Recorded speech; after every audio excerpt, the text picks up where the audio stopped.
My name's Johnny Gallagher, and today I got to ride the Haibike SDURO AllMtn with the Yamaha battery and drivetrain, which for me obviously is a great fit, being a factory Yamaha rider since 2007. You know, these guys, they've built a really interesting bicycle and a great platform here. I've had the opportunity to ride a few pedal assist bikes prior to this. This was my first time on the Haibike version and the first time riding the Yamaha battery and power plant. I don't know what it's called. I'm not the tech guy here. I'm new to this, but it was definitely a fun ride. We went out. Actually put in a pretty good little over an hour of pedal on our regular bicycles, conventional bicycles, I guess we have to call them now. But we went out, did about an hour on those. It was great, got a good workout, and then hopped on this, went out, went for another spin. Had to change my shoes quick because obviously this doesn't have the SPD pedals that I'm used to. But other than that, it was a really smooth transition, great power delivery. The suspension worked well.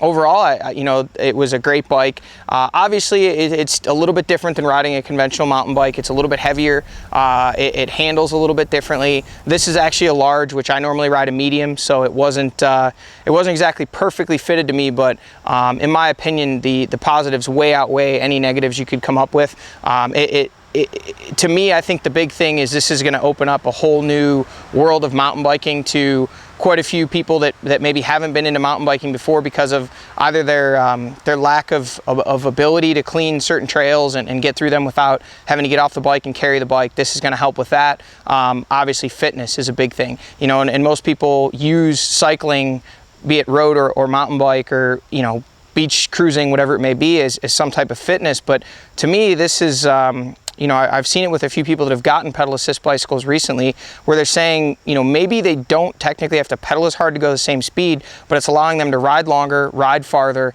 get out and explore trails that otherwise have kind of been off limits to them because of their limits, either of their riding ability or of their fitness. So to me, you know, it's a great bike, it's a great platform, and I can definitely see that the sky's the limit for, you know, for this bicycle and others like it in the future. So the Yamaha battery, drive unit, and obviously the display is all made by Yamaha here. So it was, you know, obviously I'm familiar with Yamaha products, but this is my first time ever using any of this stuff. And it's a real simple user interface.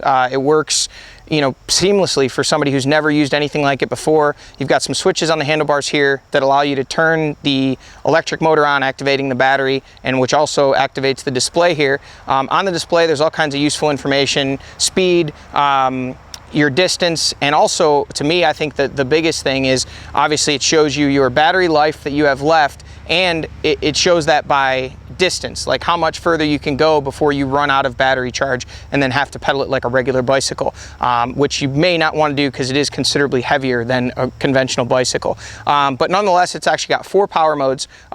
We did the most of our riding because this was a pretty aggressive trail system. In what they have here is you've got your Eco Plus, which is, I believe, the lowest. Then you've got Eco, then you've got Standard, and then you've got High. So I rode pretty much the entire time in High. A few times I did switch it down to Standard. It's just one button click, just that easy, right while you're riding. And if you're out and about and you're just kind of cruising, and especially if you're riding with some people based on varying skill levels, that's the biggest thing to me. That, you know, we talked a little bit about how this bicycle could open up, you know, the world of mountain biking to an entirely new group of people that have never really experienced it before due to limitations based on fitness or riding abilities. But another thing is, you know, it really can be the kind of equalizer between different riding levels and different fitness levels. So if, you know, you've got a buddy that you ride with that is, you know, infinitely better than you and in an infinitely better shape and normally just destroys you on climbs and you can't keep up with them, with this bicycle, this can be the equalizer that changes all that. You can get on this bicycle, you can run it in high when you need to catch up, and then if you catch up and you're able to keep up, you can bump it down a power level and you can determine how much effort you're putting in and how much the pedal assist is assisting you. So it's really got, like I said, almost an infinite amount of tunability there, and it's great. There's been a bit of debate, you know, in the world of mountain biking on the forums and social media about whether or not this is actually a bicycle. And to me, it's nothing more than the next technological advancement in cycling. I'm not saying necessarily that pedal assist is eventually going to take over all conventional bicycles, but I think it's a new segment. You know, it's just like, obviously you would never take a full suspension mountain bike and try and race it in a road race. Those are two completely different, you know, beasts, two completely different animals. And you would never take a road bike and try and, you know, ride rocky technical trails with descents and drop-offs and all that kind of stuff. So this is it's a new segment. It's a full suspension mountain bike. You know, it's kind of an all mountain bike. It'll do some downhill stuff. It'll do cross country, but you know, I think the fact that people are kind of marginalizing it and saying it's not a mountain bike, obviously they've never ridden one, because if they had, they would understand that this isn't a bicycle that does all the work for you. You still have to pedal. If you're not pedaling, you're not moving, plain and simple. This is not a motorcycle. It does not have a throttle. It works based off of your pedaling. The harder you put in, the harder it assists you.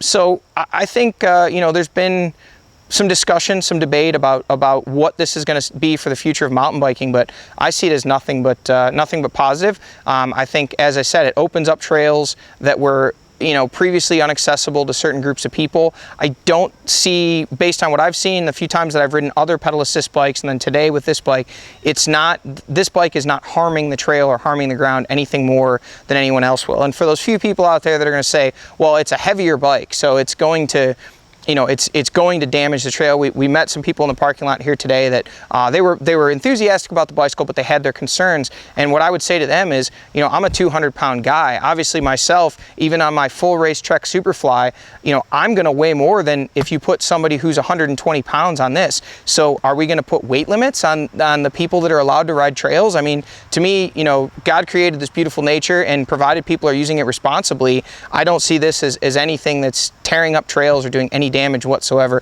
In my opinion, obviously I understand there are people that have opposing views to that, but I think it's doing nothing but opening up the wonderful world of mountain biking to a whole new group of people.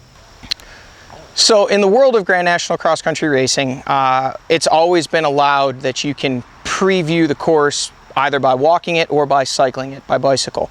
As of June of this year, it was decided that pedal assist bicycles, being that they are still a bicycle, were legal for previewing the course.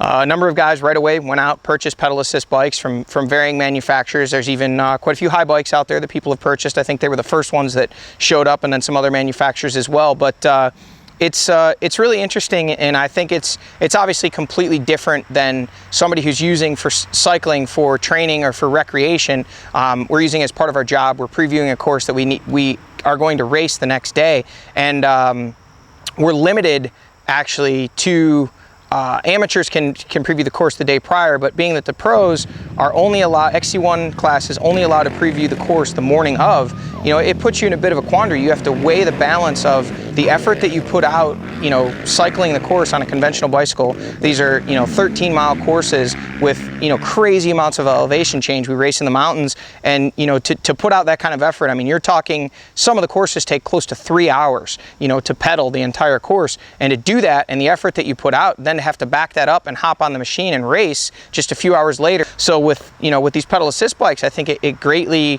leans the scale more towards wanting to preview the course. I actually had the opportunity to preview the course on a pedal assist bicycle, and it was amazing. I mean, we finished the course so quickly. We still, you know, you're still having to pedal, but it just makes it so much easier on you, and your effort levels and heart rates were so much lower.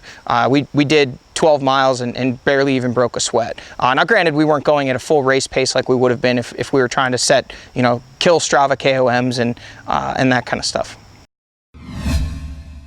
One other thing, you know, is when I first heard about these pedal assist bikes, I believe it was one of the other brands came out with what they were calling their KOM killer. And anybody who's watching this that's big into Strava, you know, it's really, people will complain and say that this bike, the mountain bike purists and bicycle purists in general, are going to say pedal assist bikes are ruining because they're taking away the athletic achievement portion of it. You know what? If you're living and dying by your Strava personal records and by your KOMs, you got bigger problems than worrying about whether or not somebody has a pedal assist bike. And as a whole, I think the mountain biking community and the cycling community, it's honorable people for the most part. And you're going to know if somebody who's never once come anywhere near, you know, a segment time, and suddenly they shave 6 minutes off of, you know, a 12-minute segment, and it's primarily climbing. obviously they've done something. But, you know, it really is no different, especially when you look at the road. I mean, what would stop someone from going out on a moped or in a car and timing themselves on a Strava segment, you know? So it really, you know, Strava and these other social media type training aids are really kind of user policed, I guess, if you will. So I don't see that as a problem at all. I think honorable people are always going to do the honorable thing, and dishonorable people are going to find a way to cheat. So, you know, this is just a way to go out, have fun, ride further, enjoy yourself.